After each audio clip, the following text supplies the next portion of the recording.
وخير الهدي هدي محمد صلى الله عليه وسلم وشر الأمور محدثاتها وكل محدثة بدعة وكل بدعة ضلالة وكل ضلالة في النار.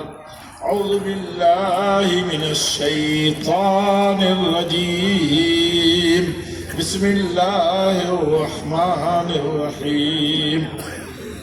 يا أيها الذين آمنوا اتقوا الله حق تقاته ولا تموتن إلا وأنتم مسلمون. يا أيها الناس اتقوا ربكم الذي خلقكم من نفس واحدة وخلق منها زوجها وبث منهما رجالا كثيرا ونساء واتقوا الله الذي تساءلون به والأرحام إن الله كان عليكم رقيبا. يا أيها الذين آمنوا اتقوا الله وقولوا قولا سديدا يصلح لكم أعمالكم ويغفر لكم ذنوبكم ومن يطع الله ورسوله فقد فاز ومن يطع الله ورسوله فقد فاز فوزا عظيما.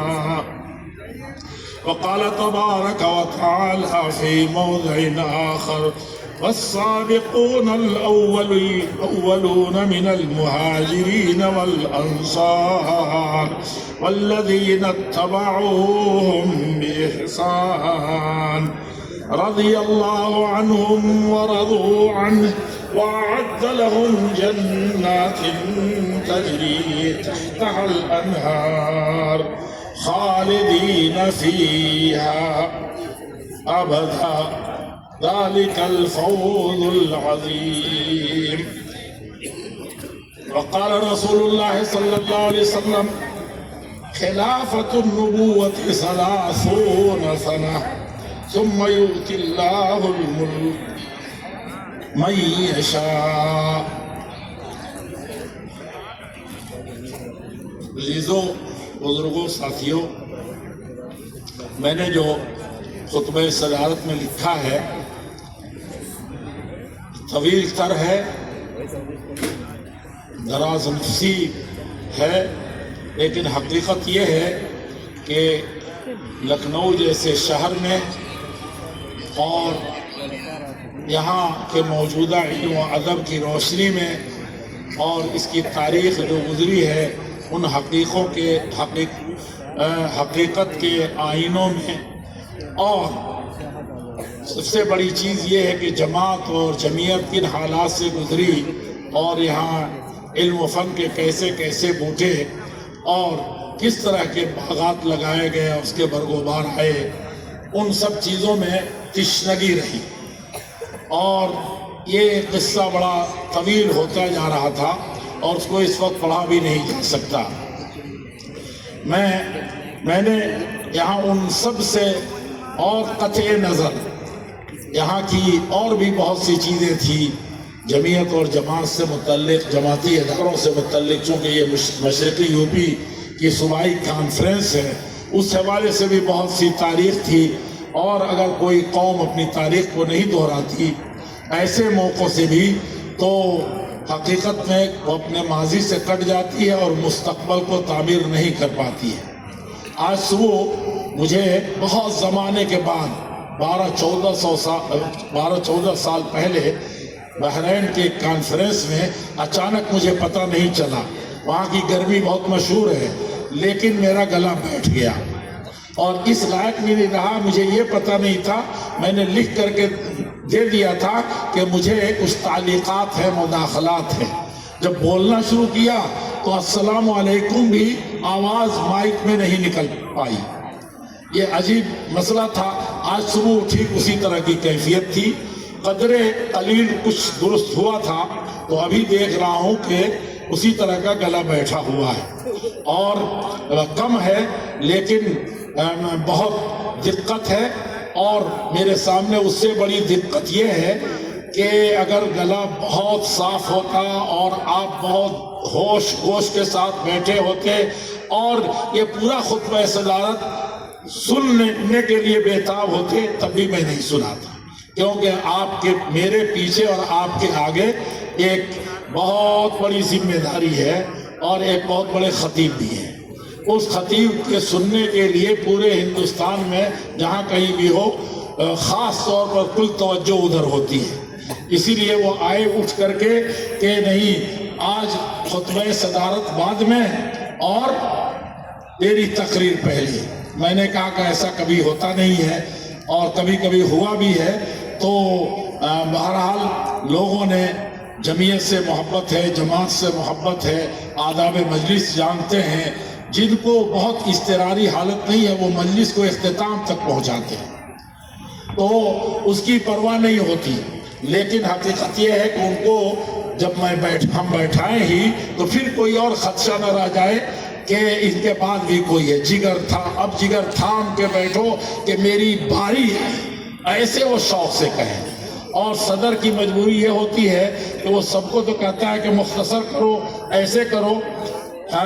جس کو چاہتا ہے کہتا ہے کم کر دو، جس کو چاہتا ہے زیادہ کر دو. اور اس کو یہ اتنا اختیار کبھی کبھی ہونا بھی چاہیے. لیکن صدر جب خود ہی اس کے سامنے آگاڑ پچھاڑ اور بہت سے مسائل ہوں کہ آگے، تو اس وقت وہ کیا کہے گا؟ وہ یہی کہتا ہے، وہ یہ بھی نہیں کہہ سکتا کہ ذرا سی دیر ہی ہو جائے گی تو کیا ہوگا، گھڑی گھڑی نہ اٹھاؤ نظر گھڑی کی طرف. اتنا بھی کہنے کی گنجائش نہیں ہوتی.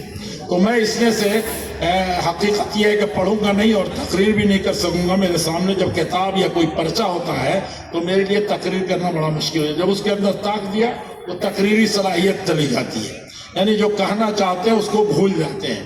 میں آپ سے یہ کر رہا تھا کہ صبح میں نے خطاب کر لیا، یعنی صوبائی جمعیت اہل مشرقی یو پی کے امیر محترم حافظ عتیق الرحمان طیبی صاحب، ناظم اعلیٰ مولانا شہاب الدین صاحب اور مرکزی جمعیت اہل حدیث کے سرپرستان کا بھی ذکر آیا ہے. چونکہ توقع تھی کہ سب لوگ آئیں گے.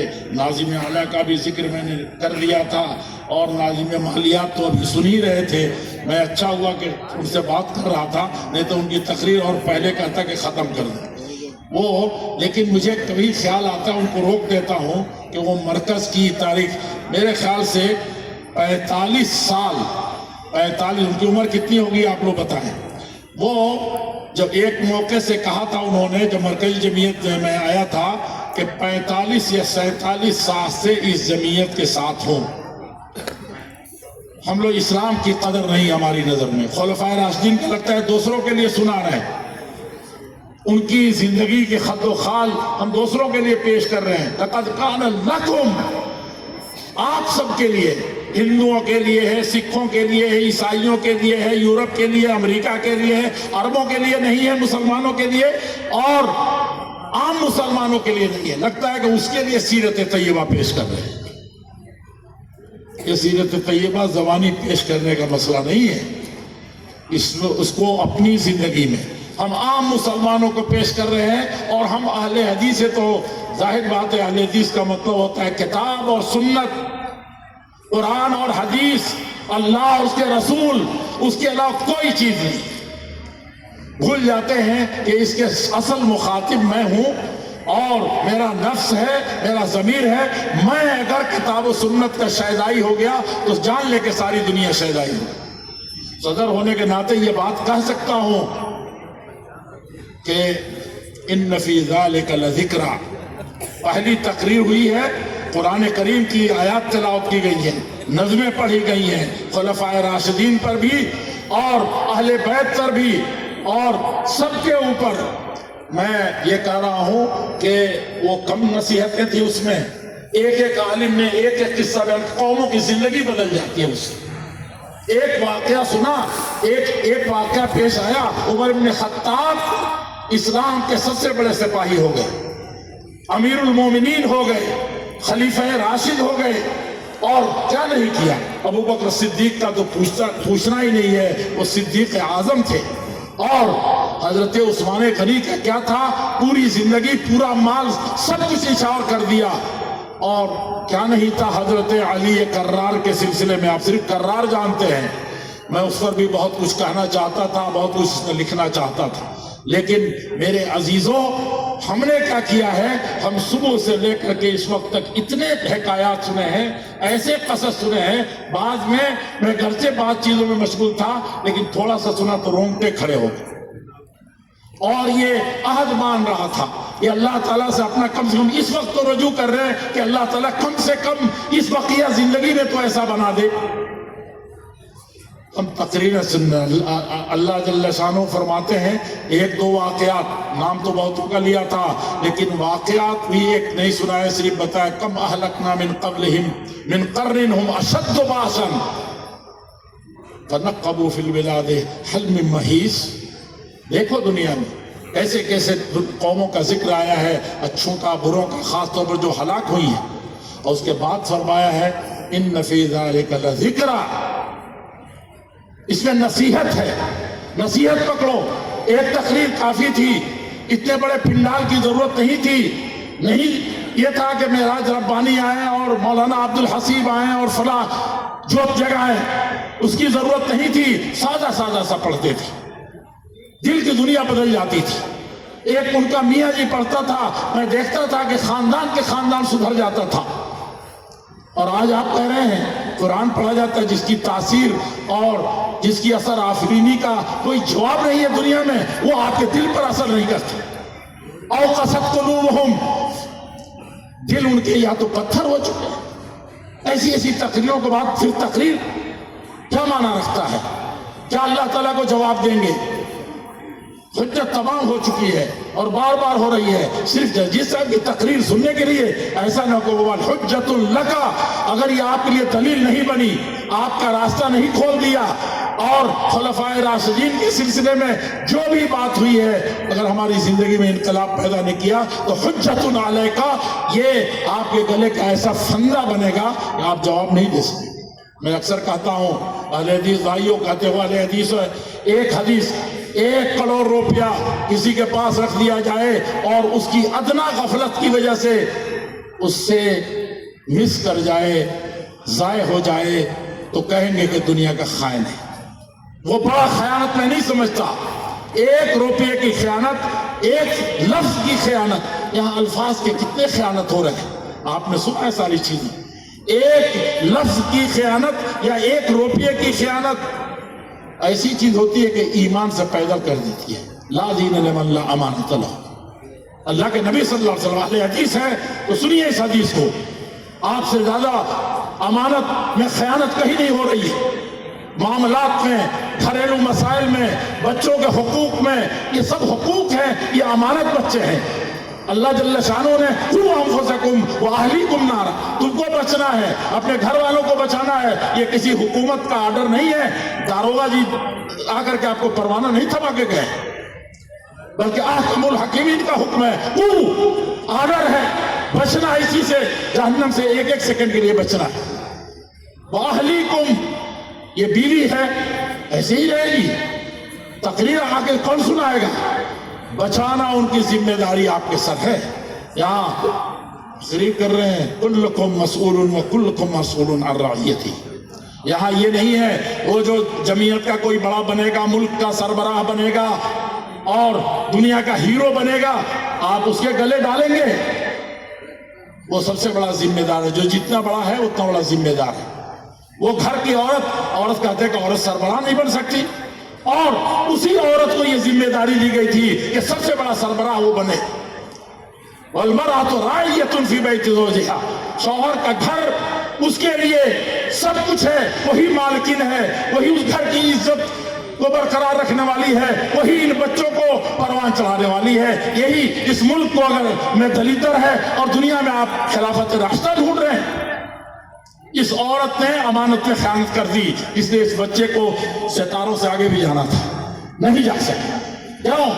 اس لیے کہ یہاں یہ حاکم تھی، یہاں یہ صحیح معنی میں جماعت کو دیکھ رہی تھی، جمعیت کو دیکھ رہی تھی، اس کے لیے افراد تیار کر رہی تھی میرے عزیزوں۔ تو میں کہتا ہوں کہ ایک روپے کی خیانت یا 1 کروڑ کی خیانت، 1 روپے کی خیانت ہو تو کہتے ہیں دین لا دین، اب یہ دین ہی نہیں بچا اس کے پاس۔ من لا امانت لہو، جو امانت جس کے پاس نہ ہو، اور اتنے بڑے دین کی، اتنی بڑی قرآن کی، حدیث کی، ایمان کی، اور ان اسلاف کی، خلفائے راشدین کی، صحابہ اکرام کی، امامان دین کی، سب کے ہاں تو بٹوارے ہو گئے۔ آپ نے بٹوارہ کبھی قبول نہیں کیا۔ یہ بھارت کے بٹوارہ کی بات نہیں کر رہا ہوں، اور بھارت کا بٹوارہ بھی آپ نے نہیں قبول کیا تھا۔ مولانا ابوالکلام آزاد کے دل سے پوچھئے، آپ چھوٹی چھوٹی چوٹ میں اپنے سگے بھائی سے لڑائی کر کے بٹوارہ کرتے ہیں، مسجدوں میں بٹوارہ کرتے ہیں۔ میرے عزیزوں، اپنے من میں ڈوب کر آجا سراغ زندگی، تو اگر میرا اسلام کا نہیں بنتے، جماعت کا نہیں بنتے، جمعیت کا نہیں بنتے، اپنا تو بن، اپنا بنیے۔ بٹوارہ ہر جگہ بٹوارہ کرے، سبوں نے بٹوارہ کیا، مسلک کی بنیاد پر، دین کی بنیاد پر، ایمان کی بنیاد پر، جغرافیہ کی بنیاد پر آپ نہیں تھی۔ اس دیش کی کہانی بھی یہی ہے۔ مولانا ابوالکلام آزاد جا نہیں رہے تھے، کیبنٹ پلان کہا کہ نہیں گاندھی جی میں نہیں جاؤں گا، اس وقت ضروری ہے کہ سب سے بڑے فتنے کو روکا جائے، بٹوارے کو۔ گاندھی جی نے کہا کہ بٹوارہ میری لاش سے ہو کر کے گزرے گا۔ تب مولانا آزاد وہاں سے نکلے، اور شام کو یہ بوڑھا تھکا ہوا، ہارا ہوا، دنیا کو ہرایا ہوا، اپنے ہی گھر میں ہار گیا۔ شام کو جب اس کو خبر لگی ہے تو وہ خبر صاعقہ اثر تھی، کبھی ابوالکلام آزاد کے وجود کو نہیں ہلایا تھا کسی نے۔ بیوی کس قسم کرسی میں مری تھی، ٹھوکر مار دیا تھا۔ آج ہم بیٹھ کر کے کہتے ہیں کہ عمر کیسے تھے، اور ابو بکر کیسے تھے، اور وہ گاندھی کا دل و دماغ تھا، اور گاندھی کا وہ ایمان تھا۔ سمجھا کہ کچھ بھرم باقی ہے، نہیں تو کچھ نہیں ہوتا۔ اس نے کہا تھا، کر نہیں سکا، لیکن وہ باپو جو تھا وہ ایسے ہی نہیں کہتا تھا کہ ابو بکر و عمر کی حکومت قائم کرو۔ میرے عزیزوں، میرے بزرگوں، تو مولانا ابوالکلام آزاد دنیا سب سے زیادہ غمگین بھاری قدموں کے ساتھ گاندھی جی کے پاس کہا کہ باپ گاندھی جی، آپ نے کہا تھا کہ بٹوارے پر ہم کبھی دستخط نہیں ہونے دیں گے، کرنے دیں گے، میری لاش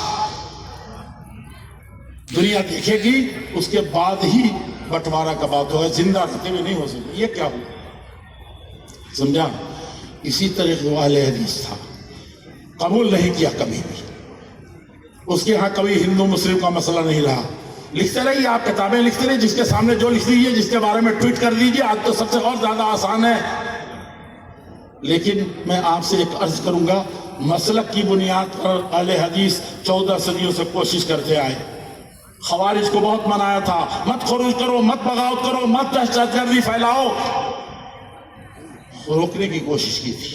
اہل حدیث نے پوری طاقت صرف کر دی، اور یہ حضرت علی جو تھے، جانتے ہیں آپ باتیں بناتے ہیں کہ کوئی قاعدہ نہیں چرا رہبری کنت او خیشتن کمس، یہ چرا رہبری کنت، جو خود ہی راستہ بھٹکا وہ کیا راستہ دکھائے گا؟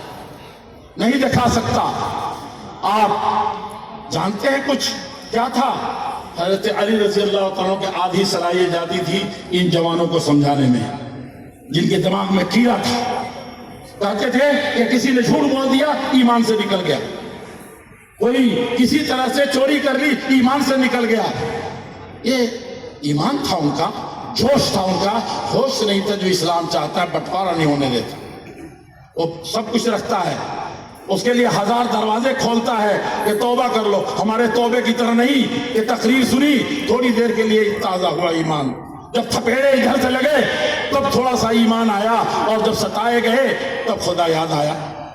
ایسا نہیں تھا ہمارا، یہ حال ہے۔ ہمارے سلسلے میں کسی نے کہا تھا، صبح برکف توبہ مطلب دل از لطف گناہ، دل پر از لطف گناہ، معصیت را خندمی آیت بر استغفار ما۔ ہاتھ میں تصویر ضرور لے کے گھومے ہوئے ہیں، قرآن و حدیث کا نام ضرور لے رہے ہیں، اللہ سے رو گڑگڑا رہے ہیں اور ہاتھ میں لیے ہوئے ہیں اور زبان پر اللہ اللہ کر رہے ہیں، استغفر اللہ استغفر اللہ استغفر اللہ، لیکن دل جو ہے لگا ہوا ہے ادھر بھائی کے میراث پر، پڑوسی کی عزت پر، دنیا کے فلاں معاملے پر، دنیا سے خالی نہیں ہو رہا ہے۔ اس گناہ کو بھی ہماری اس توبے پر، جو سب سے بڑی نعمت، سب سے بڑی دولت اور سب سے بڑی عزت اس توبے میں رکھی تھی کہ اللہ تعالیٰ بالکل معاف کر دیتا ہے، اس کو بھی گناہ آتا ہے ہم جیسے توبہ کرنے والے۔ رابعہ ہماری مائیں بہنیں نہیں جانتی ہیں، توبہ توبہ تو کر لیتی ہیں، تقریریں سنتی ہیں، توبہ توبہ کر لیتی ہیں۔ اور رابعہ بصریہ کہتی تھی، ایک خاتون تھی، بدنام ہو گئی خواہ مخواہ۔ اب آپ لوگ اس تصوف کو آپ نے ایسا چھوڑا کہ ایسے آزاد ہو گئے کہ بتائیے، تصوف ایک بری چیز آئی تھی، اس کا مطلب یہ نہیں تھا کہ آپ تزکیہ جو سب سے پہلی چیز تھی اس کو چھوڑ دیں۔ تزکیہ کی یہاں بڑی کمی ہے، سمجھا؟ اس کو لینے کے دل کو اس کی صفائی سب سے پہلی ضروری چیز ہے۔ وہ کہتی تھی استغفارنا یحتاج الی استغفار کثیر، سمجھا آپ نے؟ میں نے اس میں لکھا ہے، میں استغفار کثیر کا لفظ مجھے یاد نہیں تھا، جو یاد آتا اسی سے لکھ دیتا ہوں، دیکھتے رہے لوگ۔ تو کہا کہ کثیر کا لفظ ہے جہاں ان کا ذکر ہے، میں نے کہا چلو ٹھیک ہے۔ کہا کہ ہم جو توبہ کر رہے ہیں اس وقت اور افسوس کر رہے ہیں، اللہ سے معافی مانگ رہے ہیں، یہ خود اس قدر کھوکھلا ہے، توبہ کے بعد پھر کچھ بھی ہو جائے لوٹ کر کے اس گناہ کو نہیں کرنا، یہی تو عزم ہوتا ہے۔ لیکن ہمارا توبہ جو ہے ایک اور توبے کا محتاج ہے، ایک اور مرتبہ استغفار لگا، اور ایسا توبہ توبہ توبہ، یہ ہماری حالت ہے۔ میرے عزیزوں، میرے بزرگوں، میں تقریر نہ کر کے، میں لکھنؤ کی تاریخ بھی نہ بتا کر کے، یہ سرزمین بڑی زرخیز تھی، اس کے بارے میں چھوڑیے، یہی سرزمین ہے جہاں سے یہ مسلم یونیورسٹی دیکھ رہے ہیں، یہ یو پی والوں کا دین ہے۔ ادھر بھی دیکھیں گے ایک تو بڑے دارالعلوم ہے، یہی کے لوگوں کا دین ہے، البتہ یہ جو ہے وہ کہیں اور کے لوگوں کا دین ہے، وہ جانیے اور اس کو سمجھیے، سمجھنے کی ضرورت ہے۔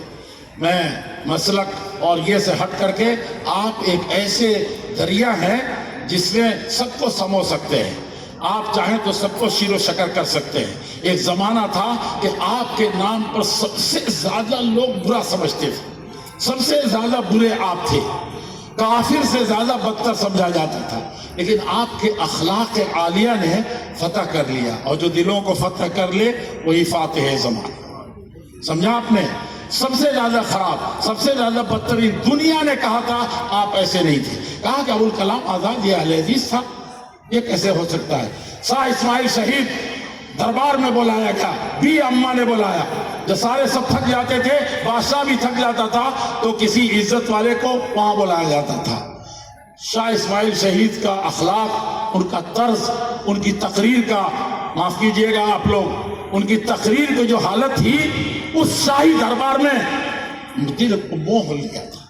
ہم بھی تقریر کرتے ہیں، کوئی ضروری ہے کہ ادھر کریں اور ادھر کریں، ادھر کریں، نہیں، سیدھی سیدھی قرآن و حدیث کی بات سنائیے، دلوں میں اترنے والی بات کیجیے، اور کسی پر چھینٹے مت کسیے۔ کبھی آپ ایسا نہیں ہو سکتے۔ آپ کے نبی نے پوری زندگی حرام کر دیا تھا مومنوں کے درمیان اور غیر مسلموں کے درمیان، کسی کے درمیان وہ کسی کے بارے میں ایک لفظ سننا نہیں چاہتے تھے کہ کوئی کسی کی عزت کو، کسی کی غیبت کو اور کسی سے کسی طرح کی حسد کو آپ جائز نہیں سمجھتے تھے، اور خلفائے راشدین نے وہ سب چیزیں کر کے دکھائی تھی، اس کا آپ نے بہت سارا ملاحظہ کر لیا ہے۔ میں یہاں یہ سب چیزیں نہ کہہ کر کے، میں صرف آپ سے یہ عرض کروں گا کہ خلفاء کی زندگی سے اگر کوئی چیز حاصل کر سکتے ہیں، خلیفہ راشد جو حدیث پڑھی ہے اس کو بھی چلے چھوڑ رہا ہوں، لیکن آپ خلیفہ راشد کس کو مانتے ہیں؟ 4 کو جانتے ہیں، ابو بکر، عمر، عثمان، علی، سب کی ایک ایک چیز کم سے کم ابھی یاد کر لیجیے، جان لیجیے، لیکن اس کا بھی وقت نہیں ہے۔ لیکن یہ خلیفت، ابھی میں نے ایک حدیث جو پڑھی ہے عربی خطبے میں، کیا ہے؟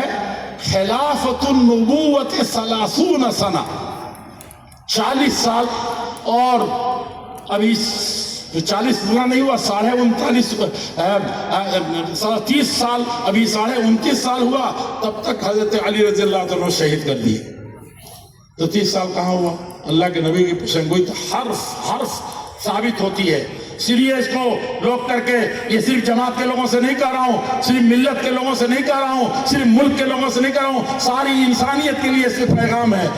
جس خلافت کا کہیں ذکر نہیں آیا وہ حضرت حسن تھے جو 30 سال پورا کیا تھا. حضرت حسن کے سلسلے میں بہت کچھ تھا، ان لوگوں نے ہمارا وہ مضمونی لیکن ترجمان میں چھپ جائے گا. آگے یہ داریاں بنا دیجیے، فرصت تو 1 منٹ نہیں ہے لیکن اس کا کاٹ کے ایک حصہ دیا، میرا دل کٹ گیا اس میں. میں نے کہا کہ کچھ نہیں ہوتا، وہ ہوتا تو سب سے اچھا تھا. میں حضرت حسن رضی اللہ عنہ جانتے ہیں کیا کیا تھا؟ ایسا منظر پرجوش جوانوں نے نہیں کیا تھا، اپنوں نے لڑانے والوں نے نہیں کیا تھا. نفاق کی بنیاد پر، جسمانی غلط فہمی کی بنیاد پر، اجتہاد کی بنیاد پر جو کچھ ہوا تھا، یہی ایک خلیفہ راشد کا اور اس نبوت کے اس خلافت راشدہ کا آخری کارنامہ اور یہی قیامت تک کے سب سے بڑا کارنامہ تھا. 5ویں خلیفہ راشد کا کون تھے وہ؟ حضرت حسن تھے. سنیے گا ذرا مولانا، میں جمعیت ہوں، دیکھ رہا ہوں جمعیت کو کس طریقے سے چلنی چاہیے، کیا ہونا چاہیے. میں نے ایسا کہیں نہیں دیکھا ہے جو یہاں ہو. دوسروں کو برداشت کرنے کے لیے آپ پیدا ہوئے تھے، ساری دنیا کو لے کے چلنے کے لیے. اپنے کو نہیں برداشت کر پا رہے، اپنے بھائی کو ناظم امیر کو نہیں برداشت کر رہا، امیر ناظم کو نہیں برداشت کر رہا، سگا بھائی کو نہیں برداشت کر رہا ہے، کیا دوسروں کو پیغام دیں گے آپ؟ میں نے دیکھا ہے، پورے ہندوستان کا دورہ کرتا ہوں اور ایک میرا خاندانی پس منظر ہے، اتنے چھوٹے سے دیکھتا تھا میں اور اسی وقت سے حساس تھا. میں نے دیکھا کہ کسی بھی ہندو گاؤں میں جہاں مسلمانوں کا وجود نہیں ہے، ایک آدھ گھر ہے وہ بہت پہنا کی طرح رہتے ہیں، آج بھی رہتے ہیں پہنا کی طرح. اتنی عزت ہوتی ہے اس برہمنی گاؤں میں، اس یادیوں کی بستی میں، ان ملاحوں کی بستی میں. میں نے یہ اپنے آنکھوں سے دیکھا ہے. وہاں کے جتنے جھگڑے آتے تھے اور میں چھوٹے سے دیکھ رہا تھا، وہ سب ہندوؤں سے ہندوؤں کے تھے. سمجھا کہ نہیں سمجھا؟ جہاں صرف برہمن ہے برہمنوں کے تھے، جہاں صرف ملاح ہے ملاحوں کے تھے. میں جب جاتا ہوں کوئی مسئلہ فضا ہوتا ہے، ابھی گیا تھا تو کہا کہ دیکھیے اتنے سارے مسئلے ہیں، آپ کے ابا تو سب کر دیتے تھے لیکن اب کوئی پوچھنے والا نہیں ہے جو اس طریقے سے دبا کر کے سمجھا کر کے معاملے بھائی چارہ کو برقرار رکھتے ہوئے فیصلہ سنائیں. سمجھا آپ نے؟ اور مسلمانوں کے ہاں جائیے تو وہاں تو بھرمار ہے. کون لڑتا ہے یہ بتائیے؟ یہ ہندو مسلم کی لڑائی آئی کہاں سے؟ تم کسی مسلمان ہو نہ ہو، تمہارا کام ہے لڑنا. ایمان سے الگ ہو چکے ہو، انسانیت سے نکل چکے ہو، اپنے سگے بھائی سے، اپنے پڑوسی سے، اور جس دھرم اور کاسٹ اور مذہب اور فرقے اور دین تم نے بانٹے ہیں اس کے بنیاد پر لڑائی. اللہ کے نبی نے 1 منٹ میں ختم کر دیا، لکم دینکم ولی دین. واللہ اتنا بڑا ذمہ دار اس روئے دھرتی پر پیدا نہیں ہوا اس دین کے لیے جو سب سے سچا دین، سب سے اچھا دین. ما بلغت رسالتہ، آپ اس میں اگر ذرہ برابر کوئی ادھر ادھر کرتے ہیں تو آپ کی رسالت نہیں. اللہ تعالیٰ کی طرف سے اتنی بڑی وارننگ ہے، آپ کہتے ہیں لکم دینکم ولی دین. اللہ تعالیٰ نے سکھایا تھا. تو یہاں جھگڑا نہیں ہے، لا اکراہ فی الدین. اس دین میں کوئی زبردستی نہیں ہے، کسی طرح کی زبردستی نہیں ہے. ایک شانہ بشانہ یہ بنارس ہندو یونیورسٹی میں ایک مرتبہ گئے تھے، جب وہاں پڑھا رہا تھا جامعہ سلفیہ بنارس میں، تو بڑے تنطرے سے لوگوں کا جوش ہوتا ہے نا، جوانوں کو جوش ہوتا ہے، مولانا لوگوں کو جوش ہوتا ہے، اپنی تحقیق پہ جوش ہوتا ہے، اس وقت جوش ہوتا ہے. تو جارحانہ حملے کر تھے. ڈاکٹر مقتدی حسن اظہری تھے اور ڈاکٹر رضا اللہ تھے، میں بھی تھا. سوال یہ کیا کہ کیا لوگ دو مذہب جو بالکل ایک، یعنی وہ کہنا چاہتے ہیں کہ بالکل توحید والا ہے اور ایک بالکل شرک والا ہے. کہا کہ جہاں اتنے شرک ہوں، اتنا سارے خدا ہوں اور ایک خدا، یہ دونوں کا ٹکراؤ یہ بتائیے بھیانک کرے گا کہ نہیں کرے گا؟ اور یہ عقیدے کی بات تو سب سے عام ہوتی ہے، ہوگی کہ نہیں ہوگی؟ میں نے کہا کہ جی ٹی روڈ آپ سے بالکل قریب ہے جو پشاور سے چلا ہے، اور آپ جیسے ادھر آگے بڑھیں گے تو جی ٹی روڈ مل جائے گا. جی ٹی روڈ پر اتنا اچھا بھی نہیں بنا تھا. میں نے کہا کہ پورے فراٹے کے ساتھ اور پوری تیز رفتاری کے ساتھ آپ آگے بڑھیے اپنی کار کو لے کر کے، اور ادھر سے بھی آ رہا ہے اسی فورس کے ساتھ آ رہا ہے. کاش کہ یہ ہندو اپنے صحیح مذہب پر ہو جاتے، دھرم پر ہو جاتے، وہ دھرم جیسا کچھ بھی ہو، کاش کہ یہ مسلمان اپنے دھرم پر ہو جاتے، مذہب پر ہو جاتے، چاہے ان کا یہ اسلام جس طریقے کا بھی سمجھا ہو، ہاں یہ شیعہ اپنے مذہب کو صحیح طریقے سے وہ وہیں تک اپنے آپ کو اسی طریقے سے چلتے، اور یہ سنی یہ جھگڑے 2 منٹ میں ختم ہو جاتے۔ طلبہ صادق کا ذکر کر رہے تھے، یہ بھر رہے تھے اور اپنے ڈپٹا سنا رہے تھے۔ میں جانتا ہوں اس وقت کس طرح کی مصیبت آئی تھی، اور طلبہ صادق کو صرف اشارہ کیا تھا، اور وہ آ کر کے مولانا جو ہم کہہ نہیں سکتے تھے، یہاں سوچ نہیں سکتے تھے، کر نہیں سکتے تھے، اس نے میڈیا کے سامنے بھی کہا، منع کر کے کہا اتنا نہیں، کہا کہ مولانا مجھے کہنے دیجیے۔ سمجھا آپ نے؟ کہاں ہے لڑنے والے کون ہیں؟ سنی سنی سے لڑ رہا ہے، شیعہ شیعہ سے لڑ رہا ہے، ہندو ہندو سے لڑ رہا ہے۔ لوگوں کو اس کے لیے نہیں پتا، خلقکم من نفس واحدہ، ایک ہی خون دوڑ رہا ہے، جہاں کہیں بھی ہو، جیسے کہیں بھی ہو۔ سمجھا آپ نے؟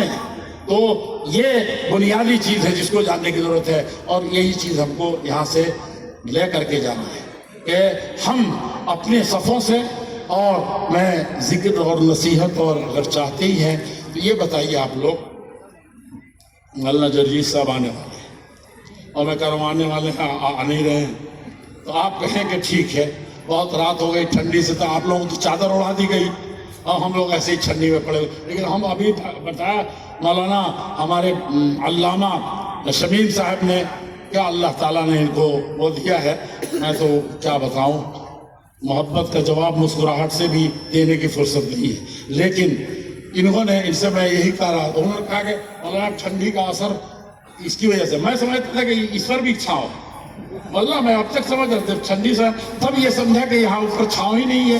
سمجھا آپ نے؟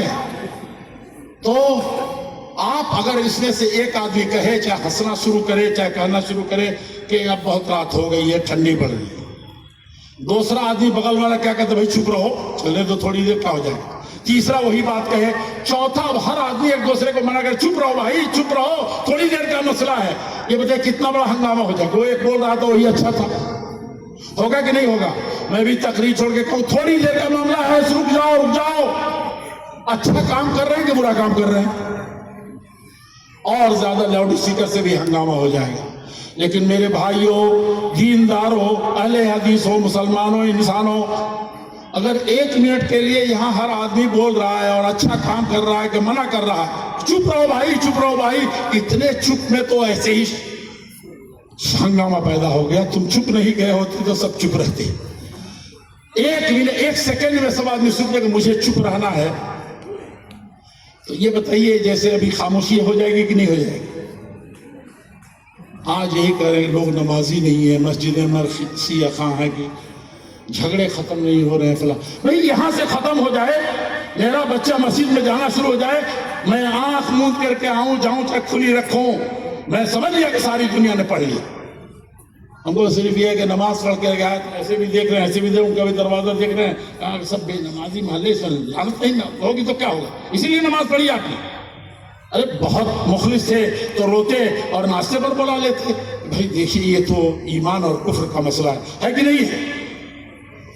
میرے عزیزوں، دل حاضر رکھ کر کے سنیے، عمل کیجئے، قبر میں اکیلے جانا ہے، چھوڑیے سب جھگڑے یہاں پہ، صرف تھوڑی دیر سنیے، وہاں کوئی نہیں آئے گا، کوئی پارٹی نہیں بنائے گا، سگا بھائی نہیں، اماں بھی نہیں، ابا بھی نہیں، یوم یفر المرء من اخیہ وامہ وابیہ وصاحبتہ واخیہ،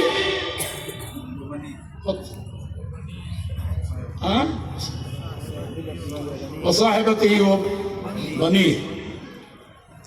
میرے عزیزوں، سب یہ چیزیں ہیں، اکیلے قبر میں جانا ہے۔